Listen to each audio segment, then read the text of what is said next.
tivemos diversos equívocos, diversos erros de diversas situações que estão nos colocando essa situação do combate ao coronavírus. Vou citar alguns aqui para ti, e em especial alguns erros, equívocos, algumas situações de falta de gestão da saúde que nós vimos em Porto Alegre e que nós vimos também em Canoas. A primeira delas, utilizar o recurso para o hospital de campanha, tendo desde o início, depois foi corrigido esse processo, ou parcialmente corrigido, tendo desde o início leitos fechados em hospitais gerais, ou, no caso de Porto Alegre, hospitais totalmente fechados. Canoas tinha um grande déficit de leitos, uma grande dificuldade de leitos, e deveria ter aberto desde o início os leitos no hospital, no HU, no hospital universitário. Deveria ter feito isso desde o início. Então, e não ter investido esse recurso que acabou sendo perdido em hospitais de campanha. Essa é a primeira questão. A segunda questão, assim como em Porto Alegre, as pessoas foram orientadas a ficarem só em casa, mesmo aquelas que tinham sintomas, mesmo aquelas que tinham possibilidade de ter a doença. E hoje isso a gente sabe que foi um grande erro. Eu falava isso lá atrás. As pessoas tinham que ter sido testadas naquele momento. Então, faltou testes. Elas tinham que ter sido testadas e ter sido isoladas, como foi feito na grande maioria dos países que deu certo o combate ao Covid. Foi o que foi feito na Coreia, foi o que foi feito no Sudeste Asiático, foi o que foi feito em Portugal em alguns momentos. Então, testar as pessoas e isolar as pessoas. Esse foi o segundo grande equívoco. E o terceiro grande equívoco que nós vamos enfrentar no pós-pandemia é o seguinte, é que as pessoas que tinham problemas crônicos de saúde, que tinham câncer, que têm câncer, ou pessoas que têm pressão alta, diabetes, as pessoas que têm problemas crônicos de saúde, elas foram orientadas a ficar em casa. Para tu teres uma ideia, o mês passado se diagnosticou em termos de câncer 40% dos casos que se diagnosticou no mesmo mês do ano de 2019. Então, são mais da metade dos casos de câncer que não foram diagnosticados, que normalmente são diagnosticados, mas não foram diagnosticados porque orientaram as pessoas a ficar em casa, porque não tiveram a possibilidade de ter essa consulta especializada e que logo ali na frente vão aumentar, infelizmente, o índice de mortalidade. Se não for feito um grande mutirão para saldar essas consultas especializadas que acabaram ficando represadas. É claro que parte delas ficou represada porque as pessoas não se sentiam encorajadas de ir na consulta, mas outra parte é porque os gestores municipais de saúde mandaram as pessoas ficarem em casa. E as pessoas com doenças crônicas deveriam ter seguido o seu acompanhamento, principalmente aquelas que tinham suspeita de câncer. Então, a má gestão da saúde em Porto Alegre e em Canoas redundou diretamente aqui em 3 situações que vão ter repercussão, vão continuar tendo repercussão no pós-pandemia. O emprego de recursos não em unidades permanentes, mas em unidades intermediárias, em provisórias, unidades provisórias, né, que é um desperdício de recurso público. Essa é a primeira questão. A segunda é não ter feito os testes, adequadamente, né? E para fazer o diagnóstico precoce, hoje a gente sabe que existe o tratamento precoce, o tratamento preventivo ou profilático. Esse eu, como médico, e pelo que eu estudei até agora, eu não indico. Mas o tratamento precoce, nas 3 fases da doença, esse é extremamente salutar. E se nós tivéssemos esse diagnóstico, nós poderíamos ter atuado mais cedo nesses casos. Então, essa é a segunda questão. E a terceira questão, que aí vem também com a falta de gestão dos dois municípios, de Porto Alegre e de Canoas, é de que orientaram as pessoas a não seguir os seus acompanhamentos.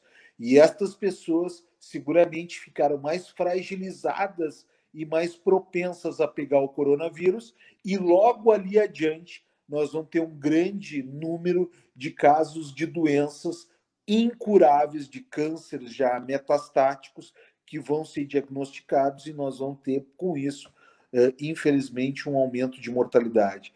Então, esses três fatos são muito importantes. Além desses três, existem situações pontuais que Canoas sofreu. Canoas não se preparou para a pandemia. Canoas teve falta de medicamento para entubar paciente, medicamento de UTI, né? Então, foi mais grave ainda, principalmente em outras temáticas específicas, como, por exemplo, essa.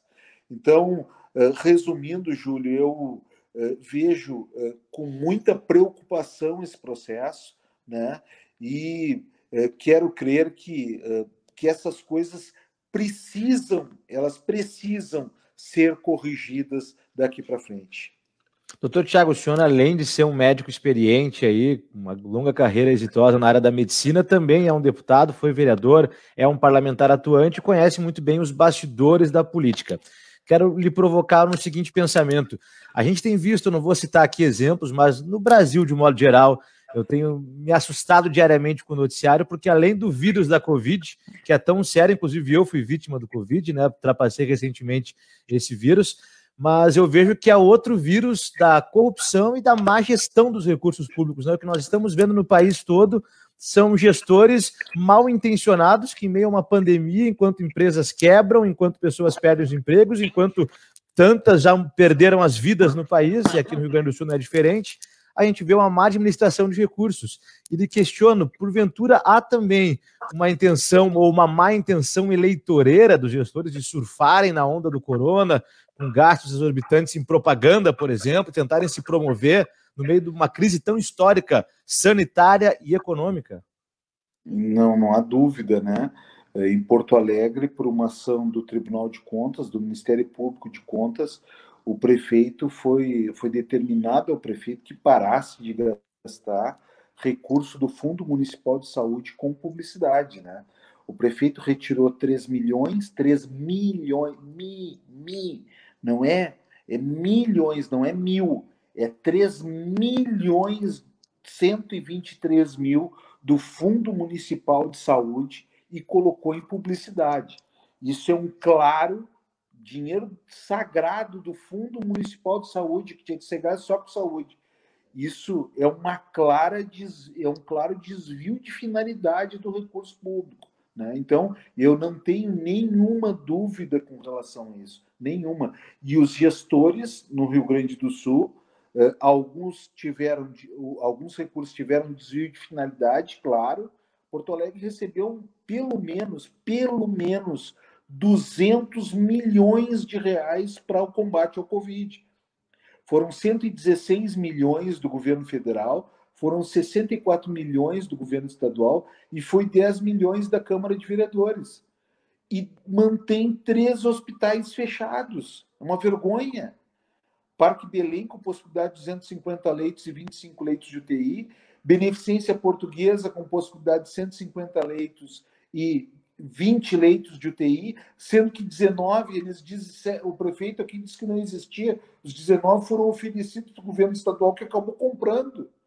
E o Álvaro Alvim, que é uma vergonha, o Álvaro Alvim, que foi gasto 10 milhões de reais numa reforma há menos de 5 anos atrás, e agora está fechado. Isso é uma vergonha, né? Então, e as pessoas precisando de leito. Então, claramente está havendo desvio de finalidade e claramente, Júlio, está havendo, de parte dos governos municipais, os governos estão fazendo caixa com o dinheiro do Covid. Ao invés de utilizar o recurso para atender adequadamente a população e para salvar vidas, estão fazendo caixa. Fazendo caixa para quê? Para eleição, é por óbvio. A gente tem visto as pessoas concordando conosco aqui na interatividade também.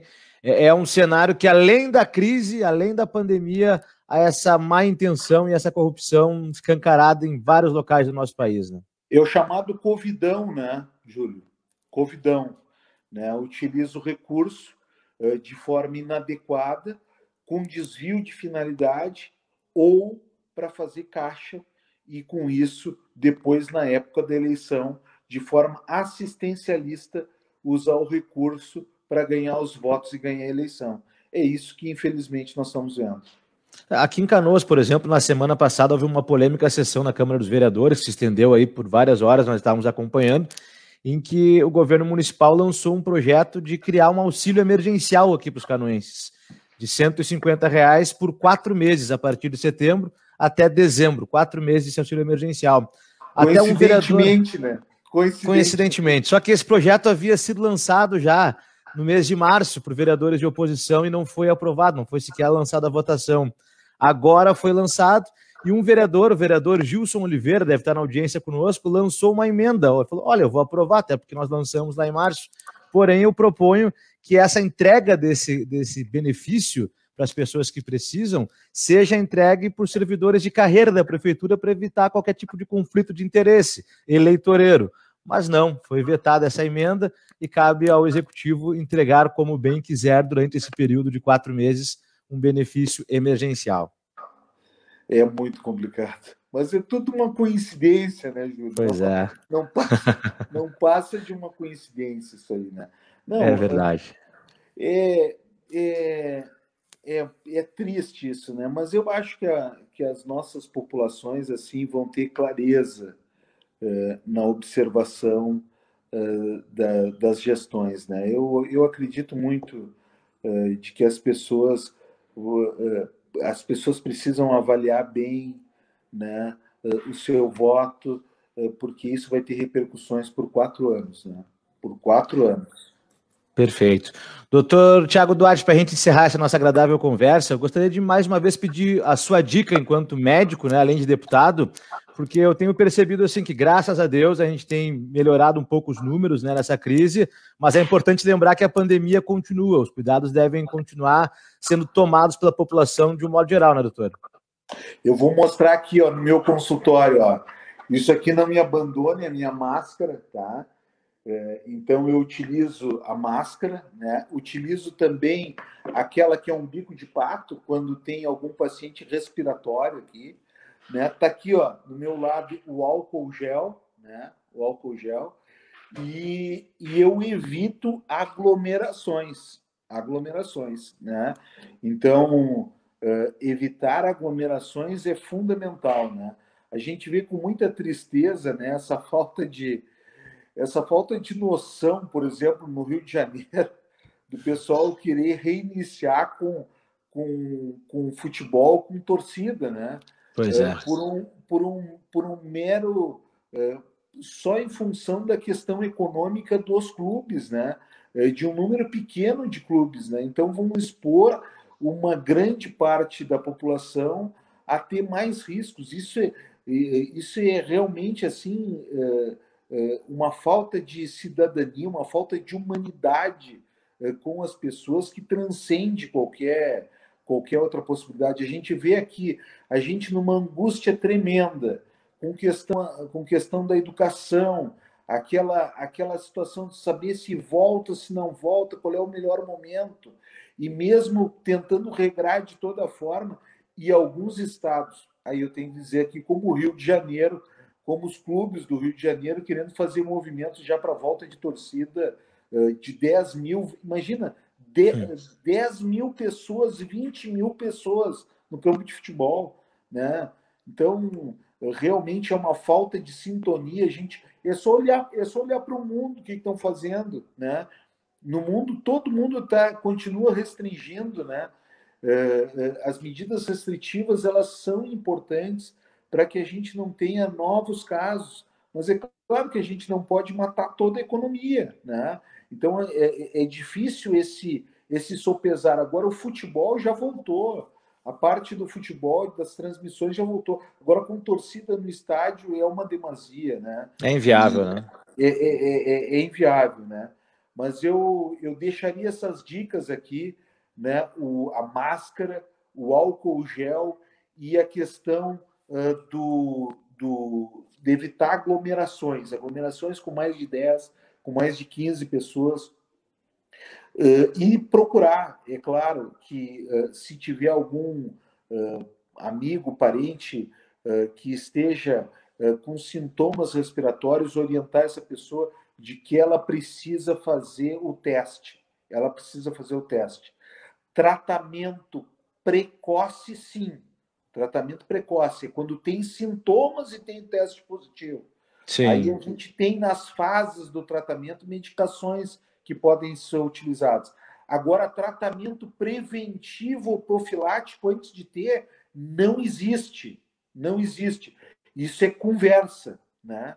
Então, e sempre que tiver dúvida, ligar para o seu médico. Fico à disposição aí também, né? A gente responde muitas dúvidas aí pelo WhatsApp.